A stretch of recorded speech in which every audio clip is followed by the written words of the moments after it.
To, abych pořádně udělal zápas, tak jsem myslel na brokolicovou polívku. Co ti řekli Gloverovi oči? A cítil jsem, jak to prošlo i skrz kůži, svaly až do té kosti, jak to narazilo prostě. Pomyslel ty si na tohleto už, že přece jenom, co by asi na to řekl táta? Přece jenom zemřel ve 28 letech a mě už je teď 29. Tak... Kdybys teď měl říct svého vysněného soupeře, kdo by to byl? Fightcast.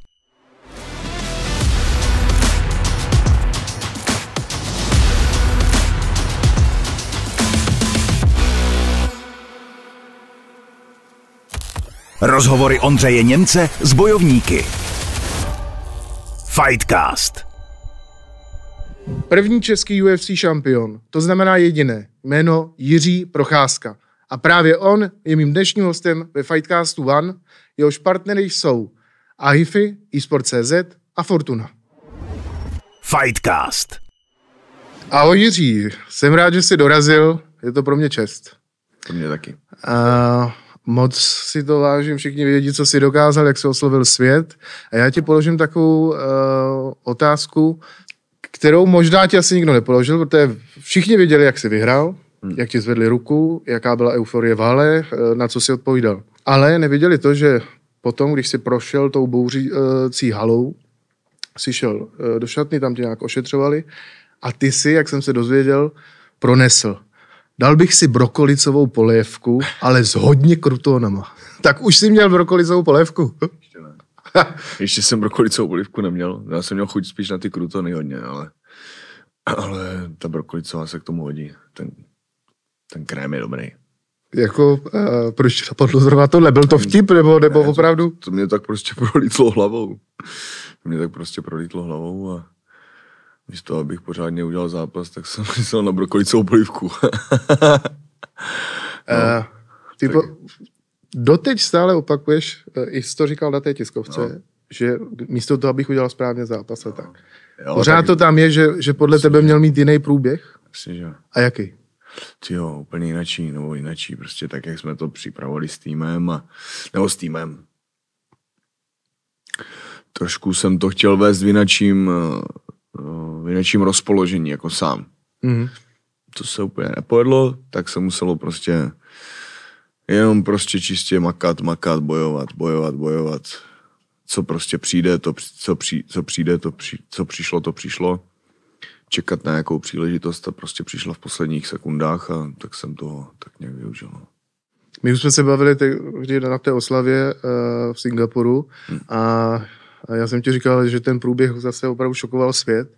A dovolím si ještě říct jeden pohled na věc, že kdyby se ti to podařilo a bylo to nějak třeba rychlejší a bylo to z tvé strany jistější, tak zase to, že to bylo takhle, tak bylo dobře pro Glovera, ne? Že přece jenom on jako ta legenda odcházel jako opravdu velikán toho sportu, nebo jako z toho zápasu neodešel jako někdo jako spráskaný pes, víš, jak to myslím? Myslím. Že opravdu ani jeden z vás tak úplně neprohrál. No nechali jsme tam prostě všechno. No. Ano. No, to je pravda.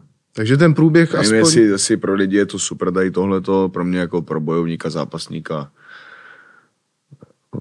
tak to není úplně to co hledám, to, co tam chci jako dělat. Takže přesně tak, jak ten Anthony Smith, prostě dneska mi to někdo připomínal. Mm-hmm. Že říkal, jako, že jsme tam oba dva měli nejhorší výkony, prostě naše. A prostě jako s ním souhlasím, že to byl jeden z mých vlastních nejhorších, asi jeden z nejhorších výkonů prostě, no. Ale co, jedem. Mm-hmm. Máme pás, je to doma, jedem dál. Ale jak říkám, kdyby jednou tobě měl někdo, teď mluvíme o daleké budoucnosti, vyrvat pás s rukou, tak bys určitě jako by bylo hezký, kdyby to okolo toho bylo tohle a byl to takovýhle zápas, takováhle bitva, že ten Glover opravdu odcházel jako někdo, u koho každý řekne, to je frajer, že tohle ještě dal. To je na tom hezký, ne vlastně? Já, tohle, jo, to je jako si z tvýho pohledu jako publik, jako z pohledu diváka, to tak je to super, ale já se na to dělám ze svého pohledu. Takže mě já jsem chtěl ukázat úplně něco jiného, než jsem ukázal, ale je to tak, jak to jedem. Na konci každého z těch prvních kol, nebo druhé kolo ještě, myslím, nevím, jestli už ještě po třetím, ale ty jsi se tam vždycky usmíval. Vypadalo to, že opravdu jako máš radost, že jsi znovu v boji. A tak. Bylo to tak, že jsi měl radost z boje, nebo si i na něj chtěl přece jenom vysílat určitý signál? Můžeš to vysvětlit? Občas to tak je. Samozřejmě, že většinou to tak je, ale občas to tak není, ale i tak to prostě držím, protože to už prostě jsou návyky, které jsem si do sebe schválně zaryl, abych to, protože druhý soupeř se dívá, v jakým stavu jste a já jsem vždycky ve skvělém stavu, takže u mě to prostě a vůbec v tom zápase není dobrý ukazovat jakoukoliv slabost nebo cokoliv, jako nějaký nedostatky nebo něco. Jo, to je prostě špatně. Soupeř toho pak může nějakým způsobem využít. To je pravda, protože já si vždycky během toho zápasu vzpomněl na to, že jak jsem dělal rozhovor s tebou před zápasem, tak to bylo při tvé masáži. Ty jsi měl tady poměrně bolestivé místo, vystoupé na ruce. Opravdu tě masírovalo, bylo to citlivý a tak. Cítil jsi to pak při tom zápase, nebo tohle to tam nebyla žádná bolest? Ne, tady v zápase prostě vypínám tady tyhle ty senzory na to, jakože si mám namoženou šlachu nebo trošku přetížený svaly, jo, tak tady tohle to už prostě nehraje vůbec rody a to už se jede naplno, to už jako nic. V těch předešlých zápasech, ať už s Reyesem, nebo s Volkanem Özdemirem, tak si taky vždycky mluvil o tom, že vlastně to nebylo nejlepší a že jsi tam měl třeba záchvěvy určité agrese a tak, kterou jsi zde hlídal. Tentokrát tam byla tahle ta neřízená agrese? Mně se zdálo, že ne, ale... Ne, to ne. To právě, že vůbec ne. To jsem byl spíš jako fakt až jako hodně v útlumu, no. Aha. Takže tak. No. A čím si to vysvětli? Čím si tohle, no to úplně nechci popisovat protože to jsou nějaké moje věci osobní, který prostě já potřebuji zpracovat, rozebrat si to, trénovat a do příštího zápasu to prostě odstranit, co je potřeba odstranit a nahradit to třeba něčím jiným. No ty si vlastně po tom zápase v různých rozhovorech říkal, že je potřeba udělat nějaké změny, ale že se to ani tak netýká přípravy. Jo. Takže to je ono, o čem mluvíš, ale konkrétní výtah si nechceš. Je to tak, ano. Dobře. Je na tobě přece trochu vidět určitá únava a není se čemu divit. No, musí to být... Nejsou unavený, ale prostě nerad, že jak už teď hodně mluvím, tak se nerad opakuju a rád už prostě mířím slovama přesně. Můžeš ale přece jenom člověku běžně popsat, co následovalo, jaký je to hukot a v jakém si teď vlastně, jaké si situaci, co se okolo tebe děje, jenom přiblížit to. Tak je to naplánovaný každý den, tak nějak, aby jsme to měli s týmem všechno nalajnovaný, ať už prostě místní, tuzemská či zahraniční média, tak všechny tady, co se týče tréninku, prostě program dne. Na 2-3 týdny dopředu prostě ať je jakoby jasnej. Co se týče oslavování, tak tam prostě program není. To je jasný řízený chaos. a tak. Kdy se po tom souběji tě dostává nějaká jako, asi takový ten největší moment nebo euforie, co budeš mít vždycky v paměti spjatého s tím zápasem v Singapuru? Je něco? Vítězství pásu UFC. To jo, já myslím nějaký konkrétní moment, že si budeš pamatovat vždycky, víš jak to je, že si člověk jde zpětně na něco z toho jako ze zápasu. Buď zápasu, nebo potom, co následovalo. Z zápasu si budu pamatovat to, že já jsem tam schválně se Gloverovi jako schválně jako tak jako vysmíval, smál jsem se mu, abych mu prostě ukázal, že nemá žádný rány. a v tu chvíli mě tam přilítl ten loket, který mě udělal ten šlic na obočí, mě roztrhl úplně celý obočí. A cítil jsem, jak to prošlo i skrz kůži, svaly až do té kosti, jak to narazilo prostě. Jo, a jsem to cítil, jak to tam prasklo. A já říkám, do prdele, to jsem neměl dělat, tyjo. Já jsem věděl, že jsem se jako, že jsem moc provokoval. Teď jsem se mu smál, tyjo, a teď dostal tu bombu, která tě otevřela, kámo, tak uvidíme. No a jak zrovna skončilo kolo, teď jsem se jenom podíval na zem a jak se vylila ta krev. A říkám, no tak ty vole, to je super. Doufám, že to neukončí prostě ten zápas. No. To je pravda, že to jako bylo to jako fakt, to je prostě hodně velký kat, jo. A no, takže no, ale dobrý. Já už tam zařval na toho Katmana, ať to zadělá, tyjo, že chceme bojovat a ať to prostě zadělá za každou cenu prostě, že to nemůže ukončit. To jsem oceňoval, že opravdu něco takového dokázali tak zastavit. No že to taky, vůbec no. jako neteklo. No. Oni fakt do té rány, si myslím, že do té rány prostě úplně to rozdělal, narval tam tu vazelínu prostě a bylo to v pohodě. Jedem dál. No je pravda, ale mně přišlo, že tím, jak jsi se ty usmíval, tak Glover měl poměrně tendenci se taky, já jsem si pouštěl zpátky ten záznam a on taky se jako na té jeho kamenné tváři byl úsměv ku podivu. No já jsem mu zkoušel, jak bude reagovat, jestli na něj prostě víc vyzkoušet agresi, jestli na něj víc vyzkoušet dobrou náladu, prostě, protože na některé lidi to prostě tady tyhle ty věci platí. Jenže Glover je fakt prostě člověk, zápasník takovýho prostě, který fakt tím věkem, těma zkušenostma, jak s nima roste, těma automatismama, který má v sobě zarytý, tak prostě on není jak spousta zápasníků, že třeba během jednoho kola ho nahlodáš, nebo něco, nebo ho budeš bít prostě 2 kola a on za ty 2 kola pak ztratí na psychice a bude špatně na tom. On prostě, ať už byl nahoře, ať už byl dole, tak přesně jak jsem říkal do rozhovoru před zápasem, že to je na něm nejnebezpečnější. To, že on prostě furt udržuje ten tlak, furt udržuje práci. To je prostě moje doména tady tohleto. A vím, že v tomhletom prostě na to si člověk musí fakt udržovat prostě jistý rozpoložení. Fakt takový specifický. A tyjo, přesně tohle to dělal i on. Jo, že prostě furt jel, prostě ať už se dělo cokoliv. A především na té zemi, jo, tam se nezastavil. Takže a to mě tam občas chybělo. Ten zápas vlastně tady pro české publikum komentoval André Reinders a ten tam chvílema říkal... Já jsem to poslouchal včera, jsem si na to díval a teda ten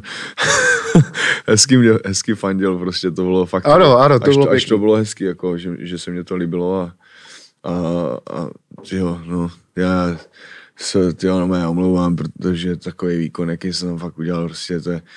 Víš, že... Ne, protože je to tak, prostě tenhle... Takhle mě ani neznají, si myslím, z těch tréninků, jo? Že takhle, jak jsem tam zápasil v ten den, prostě, jako, že to nebyl prostě ode mě ten výkon, který ode mě prostě očekávají. Nejen oni prostě, ale vůbec jako Česko, no. Tak... Víš, ale tím, že ty vždycky vlastně jsi nespokojen po tom zápase. Ale to není nespokojenost, to je... Ne? To je ale naprosto oprávněná nespokojenost. Mně přijde, že... No, ano. Nebudu se v tom už víc pitvat, ať nezůstanu negativní. Vždycky se musí prostě vzít i pozitiva a tam zase na druhou stranu víc než cokoliv, tak mě tam začalo mě vycházet ten wrestling. To tedy. Pohyb do stran, při tom tlaku jeho. Možná i třeba už ten wrestling byl o dost lepší, než třeba i ten v tom postoji. Jo. Ale tam musím říct, že jsem si trošku rozbil ruku, tak jsem nemohl úplně prostě naplno fakt rozjet bomby. To, což mě trošku mrzelo ale jo, jako mělo se, no. Fakt takhle. To, co jsme si zadali s týmem, nejkratší cestou k titulu, to se prostě splnilo a tohle to ještě budu muset v sobě fakt přijmout, protože nehledět ty kritiky. A za to jsem strašně rád, tyjo, protože je to fakt, je to velká věc, těší mě to prostě a jo, je to doma. Ano, já jsem jenom ale chtěl říct původně k Andrému, že on tam vždycky najednou třeba řekl, Glover už je unavený, je to na něm znát a to. A většinou potom nastalo to, že ten Glover ohromně překvapil. Vlastně, nevím, 4. kola, to, jak tě třeba chytil a hodil, vlastně. Klobouk dolů, jako toto, takže Glover dokáže vypadat už unavený a najednou se restartovat, nebo tak nabudit. Tak to je takový to, že člověk je nahulenej, ale zároveň, nebo nahulený, je prostě v nějaký těžké situaci, ale zároveň i přes tu těžkou situaci dokáže sledovat toho druhýho, který mu z ničeho nic nabude sebevědomí, protože vidí, že ten druhý prostě má těžkou chvíli a tak do něj začne ten druhý řezat. V tu chvíli ale se úplně nekontroluješ na 100%, že jo? Když to dobře vlastně sleduje ten co je v té nevýhodě, tak může využít prostě toho momentu překvapení. O to jde. Tak, co se týká toho zápasu, už s ním končíme, neboj se, ale je tam vlastně nějaký moment, kdy jsi vnímal to, jak Kousta měl podporu, nebo si to nedokázal vnímat? To nejde. Ne, to jsem vnímal jenom vždycky, jak lidi zařvali wow, jako buď dobrá akce, wow, jo, prostě, že jeden z nás udělal prostě dobrou akci. Dobře trefil, dobře hodil.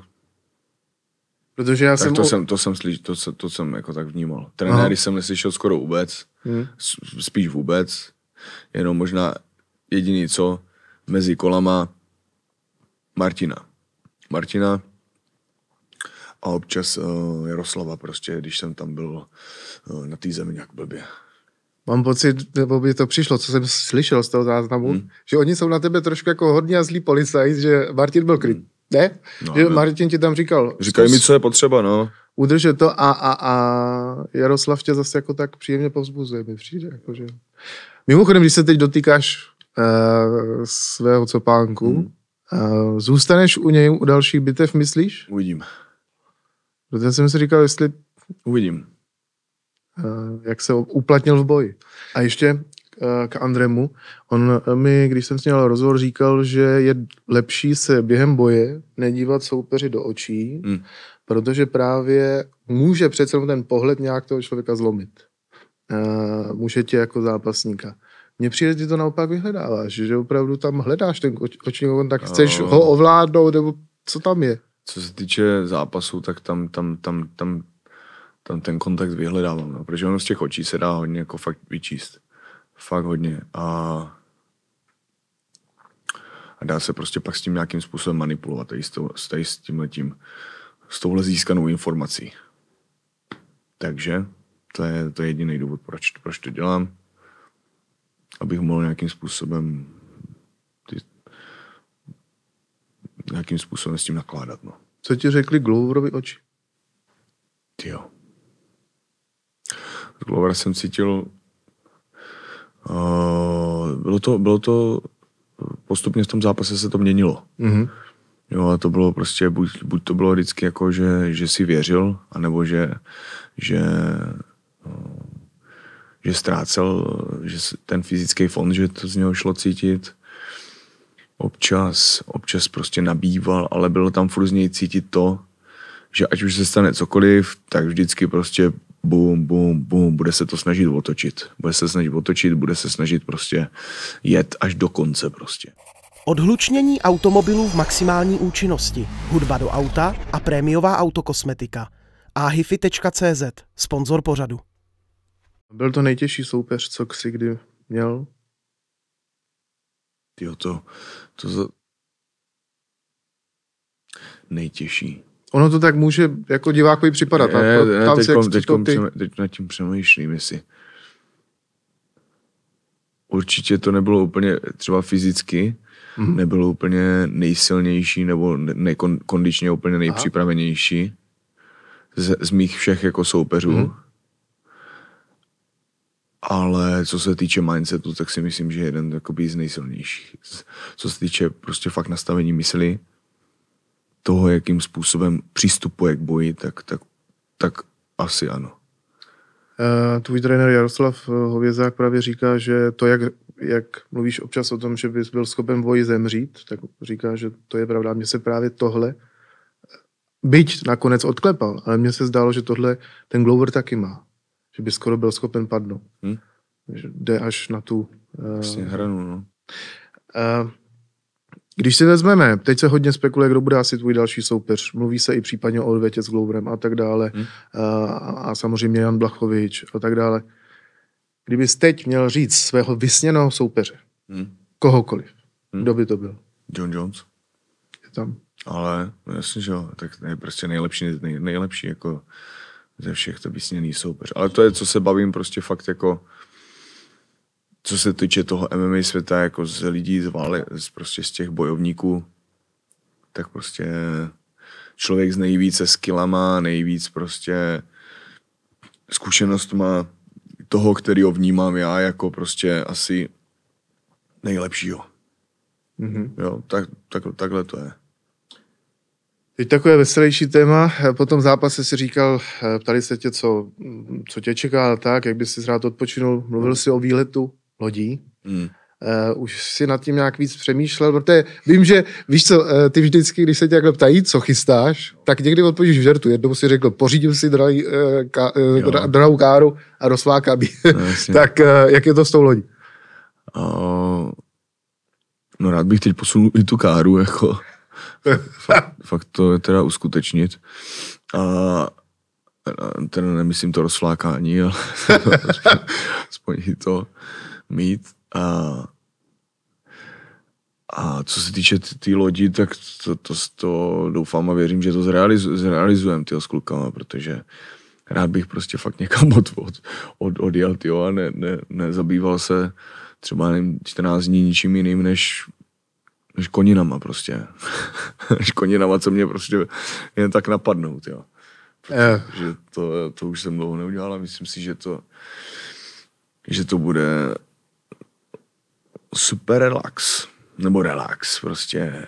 Je to, teď jsem byl fakt nějakou dobu, myslím si, že od toho prvního zápasu UFC jsem byl prostě fakt úplně jak laserový fokus prostě na tu jednu věc a trošku mě to teďko můžu vydechnout, tyjo, a udělat si prostě 5. To je strašný, tyjo.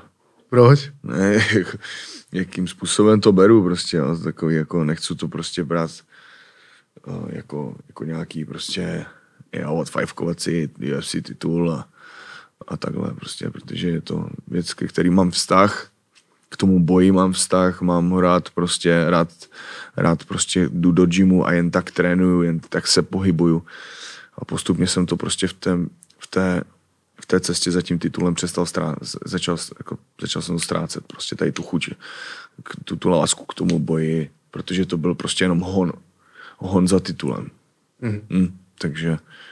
Takže bych to rád prostě jako tak nějak zase a hodil restartu. No, tak, přesně, zase rozjel. No.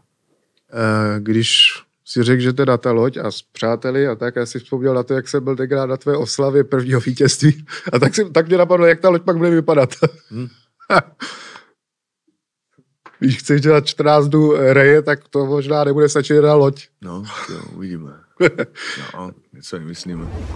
Fightcast.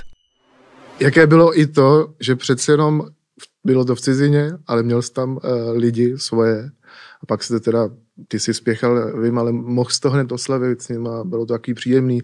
Navíc v tom Singapuru, na té lodi, že jo, na brakodrapech, tak jaký to bylo pro tebe? Vnímal jsi to nějak, nebo ještě to dojížděl zápas? Tady nejde vůbec o to, kde jsem, jestli jsem na nejlepší budově světa, na jaký lodi, tyjo, Marina Bay, nebo jak se jmenovalo. Ano. A nebo jestli jsem prostě v Radicích na dvoře a grilujem tam. Takže tam mě prostě jde o to, jaký lidi mám kolem sebe a v tu chvíli jsem byl prostě fakt jako trošku po tom zápase vyčerpaný, tak jsem úplně, to nemám chuť chlastat. Dal jsem si 1 pivo, 2 cigára a šel jsem domů spát. No vlastně co, šel jsem domů spát. Šel jsem si na hotel zbalit věci a jeli jsme na letiště. Si, ano. To říkáš, že teď si můžeš odpočinout, to je pravda. Na druhou stranu ten úspěch, ta výhra, ten titul měl za výsledek to, že opravdu tě začala fakt řešit naplno a hodně intenzivně celá republika. V Brně tě zdravila to. Najednou vlastně i si pod jiným tlakem než zápasnickým, ale opravdu jako vlastně osobnost, kterou všichni sledují a tak. Je to i určitá zodpovědnost, ne? Přece jenom teď je těžké třeba asi odmítnout fanouška, protože všichni k tobě vzlíží s nadšením. Najednou vlastně pořád seš pod dohledem. Jak tohle to prožíváš? Jak to řešíš? Nebo... Naopak. Spíš jsem si začal víc cenit toho svého vlastního času, ty své vlastní energie, kterou do toho všeho dávám. A proto i už nahlas uvažuji o tom, že si jako vzít ne dovolenou, ale prostě jako čas, kdy si jako fakt chci odpočnout a tohleto. Jo, protože prostě být jednou kuse přepnutý na jednu věc, tak to je fakt, je to nějakou jako docela dlouhou dobu, tak je to vysilující. Ale na jednu stranu je to krásný, na druhou stranu je potřeba fakt respektovat prostě ty svý energetický fondy a pěkně to prostě hezky si to přerozdělit. No. Jestli jsem si u tebe něčeho všiml, že máš opravdu lidi rád a ta přízeň, jako vím, že ti sedí, jako že nejsi člověk, který by se nějak stranil, nebo mu to bylo nepřirozený. Ale chápu, že to ho teď třeba hodně, to chápu. Na druhou stranu ty momenty, co mohli lidi vidět, že třeba v tom Brně se s tebou fotí kluk a rozpáče se, protože je z toho tak jako rozklepaný, že toho hrdinu má vedle sebe, to je krásný, jako to... Jak to s tebou zaceloube, nebo co to pro tebe je, tohleto zažívat? Jo. Je to, jak to říct, je to čest pro mě. Čest. Jo, je to pro mě čest. Nebo je jako, tak nějak jsem o tom vždycky snil. Jako tady o tomhletom, nebo prostě měl jsem to vždycky v sobě tady tuhletu jako být nějako spíš vůdčí typ a ukazovat prostě druhým, jenže jsem neměl co. Jo, jakože jsem byl akorát plný energie a jenom jsem dělal blbosti. Teď už to tak nějak aspoň trošku prostě přišlo a ty nabrané zkušenosti a tady tyhle ty věci, které v sobě mám, tak bych rád prostě i pozdílel s lidma, ale především prostě sám na sobě ještě máknul pořádně, protože je to, jak říkám, cesta a je potřeba ji následovat krok za krokem. No. Fightcast. Nebudu si s tím hrát, protože přesně takhle jsem si s tím hrál s tím Gloverem. Provlíkl jsem ruku pod krkem. Hezky to kolem těch kostí, kolem té brady, to tam hezky jako prošlo hezky. Zamčel jsem to a v tu chvíli prostě jsem si říkal, že tyhle, fakt mě nechal až takhle. Jak to máš s drogami? Zkusil jsi někdy? Fightcast. Když si to tak vezmeme, někdy zápasníci říkají, že zvláště první výhra, tak s člověkem zacloumá, že má určitý pocit nadřazenosti a tak. Chápu, že tohle u tebe po výhře už není, to už jak si je to pro tebe něco přirozenějšího. Teď se ti ale podařilo tohle. Bude těžké, a jako dělám si trošku legraci, ale bude těžké zůstat skromný. A budeš na to třeba i myslet, abys přece jenom všechno je teď trošku jiné. No, to ani nemusíš zůstávat skromný, když budeš prostě spojený fakt sám se sebou. Tak prostě nemusíš myslet na nějakou skromnost jako a dodávat jí tam nějak extra.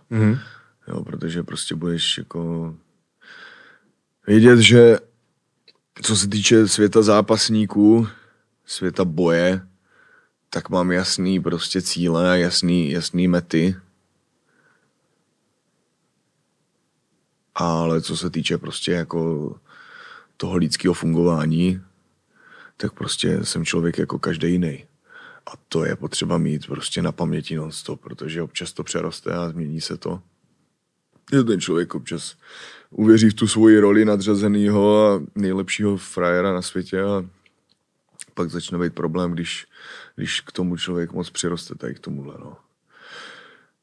Což na jednu stranu je potřeba tomu přirůst, ale na druhou stranu být střízlivě fakt nohama na zemi. No.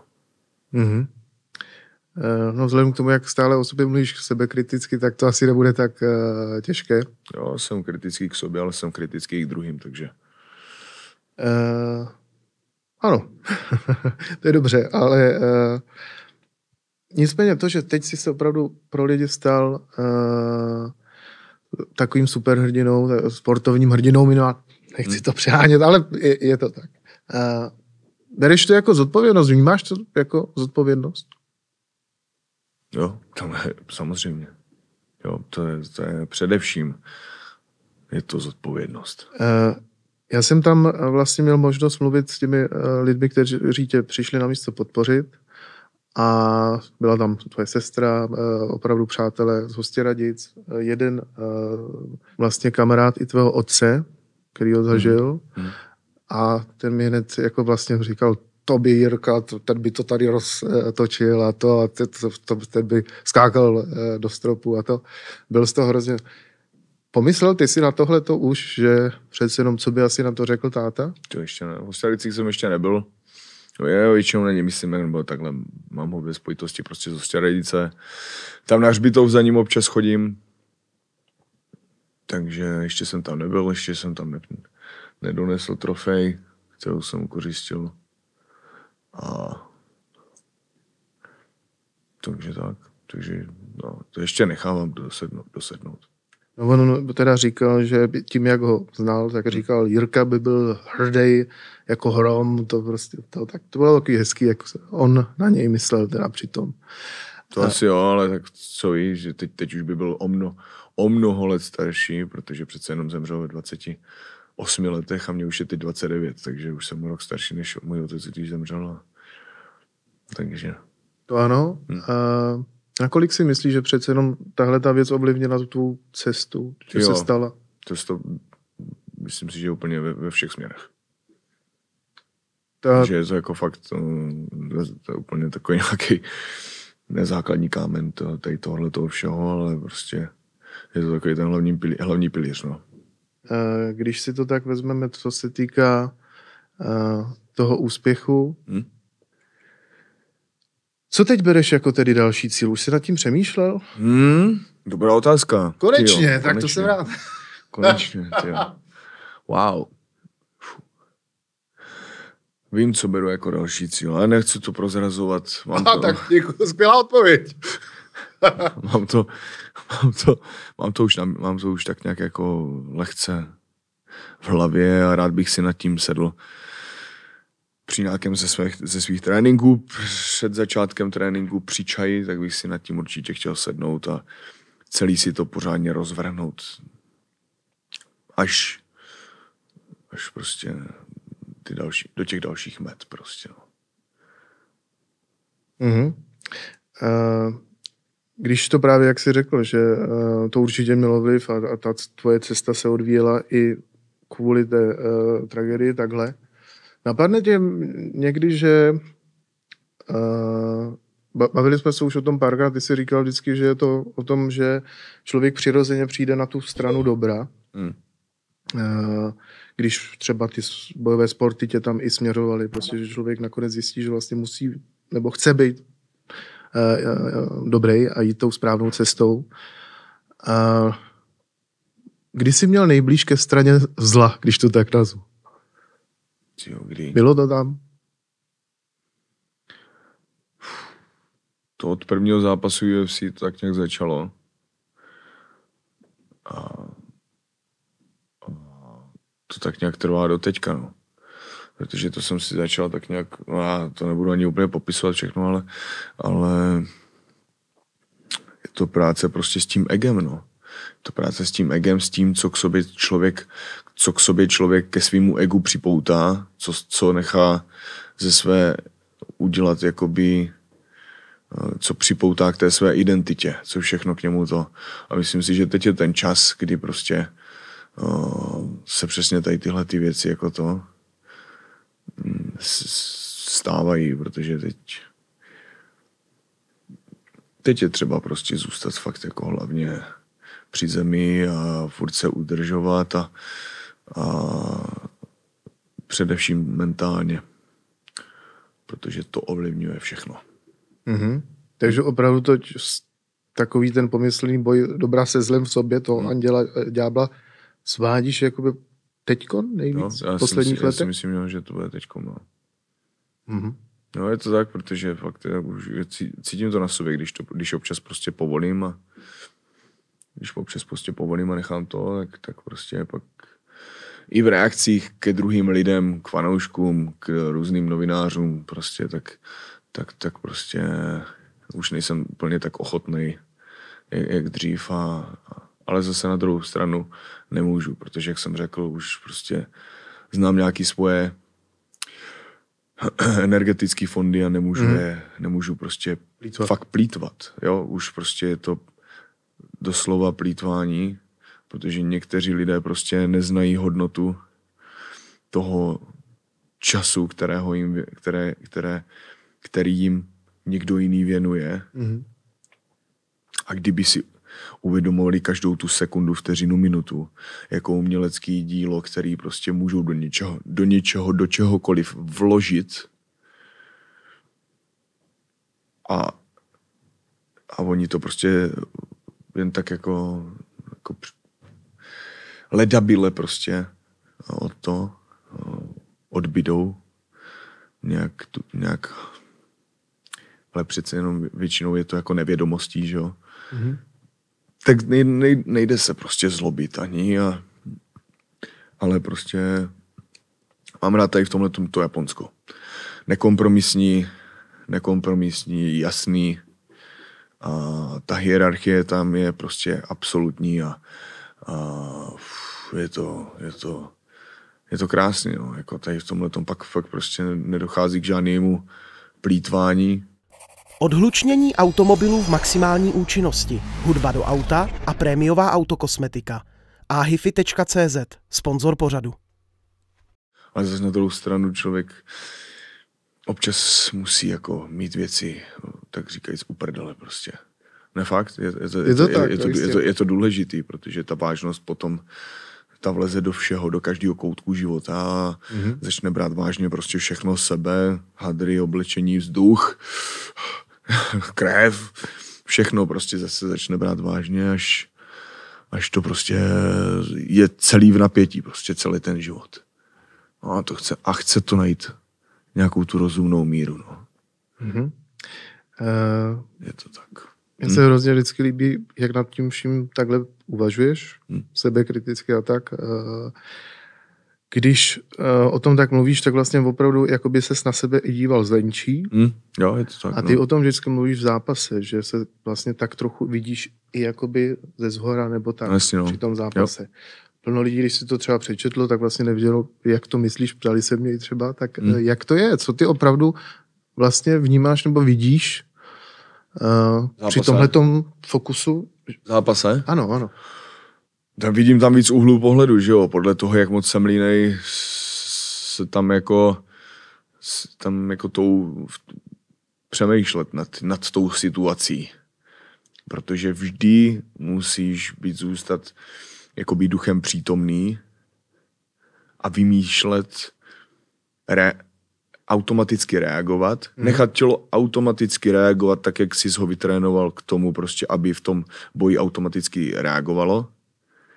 Což znamená prostě kontrolovat, uhýbat, údery a občas prostě zvýšit tu pozornost, protože některé situace vyžadují více naší pozornosti, některé méně, ale ještě je tam jedna věc, kdy vlastně ta mysl musí být udržována jako volná a zároveň se tady touhletou volnou myslí, která se tam tak různě pohybuje, vymýšlet s ní postup nebo přicházet na postupy, ani ne tak přicházet na postupy. Chce to, řekl bych tomu, jako pozitivní přístup, jo? Že tam musíš být na jednu stranu, tam musíš být jako v tom zápasu ponořenej a na druhou stranu je třeba, aby ten člověk byl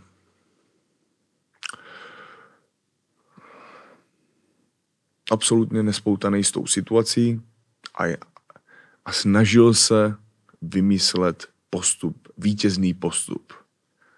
Co funguje, co by mohlo fungovat, co jsem si vlastně naplánoval s tím týmem. Jo? A to i přes ty rány, i přes ty bomby. A fakt se jakoby tak jako fakt opravdu upřímně snažit vyřešit ten zápas ve svůj vítězný prospěch. A jestliže tohle tam je, tak vítězství přijde dříve či později, prostě přijde. Máš tento pohled jakoby z jiné perspektivy i během jiných jako okamžiků v životě? Třeba i teď, no. Jo. Třeba i teď. Jaký je to pohled? Já můžu nahazovat různý postoje, jako jo, to je, že můžu mluvit více jako odměřeně, být prostě celou monotónní, anebo začít být energický podle toho, to mám radši. Podle toho, jak to. Ale protože, jak říkám, mám toho víc za sebou, tak znám svoje energetické fondy, proto se raději udržuju teďkom jako... Je třeba šetřit energii. Jo, protože vím, že nelze se vybouřit hned a pak bum, další povinnosti a prostě strategicky. Trošku strategicky, no. Ale ono to ani tak není úplně strategie, jako nějaká vyčúranost nebo to, ale je to prostě jenom převzít zodpovědnost za tu svoji energii a za ty možnosti a za to všechno a chytře přerozdělovat. Jo? Čím více uvědomělý člověk je, tím se zná lépe, že jo, a dokáže to přerozdělovat lépe. No, já ti přeju, aby jednou, protože jak jsi tak kritický k těm svým zápasům a tak ti přeju, přirovnal si v jednu chvíli umělecké dílo si zmínil, tak ti přeju jednu věc, většinou když malíř sází, víš, takhle ty barvy na to plátno, tak zblízka to nevypadá nic moc. Pak se odstoupí a najednou je vidět krása toho díla. Tak já ti přeju, aby až jednou takhle odstoupíš od toho obrazu, který maluješ, tak abys byl spokojený. Děkuji ti zatím. Já děkuji. A budeme pokračovat v rozhovoru ještě na Hero, ale pro tentokrát na YouTube a dalších platformách končíme. Fightcast. Nebudu si s tím hrát, protože přesně takhle jsem si s tím hrál s tím Gloverem. Provlíkl jsem ruku pod krkem. Hezky to kolem těch kostí, kolem té brady, to tam hezky jako prošlo hezky. Zamčil jsem to a v tu chvíli prostě jsem si říkal, že tyhle, fakt mě nechal až takhle. Jak to máš s drogami? Zkusil jsi někdy?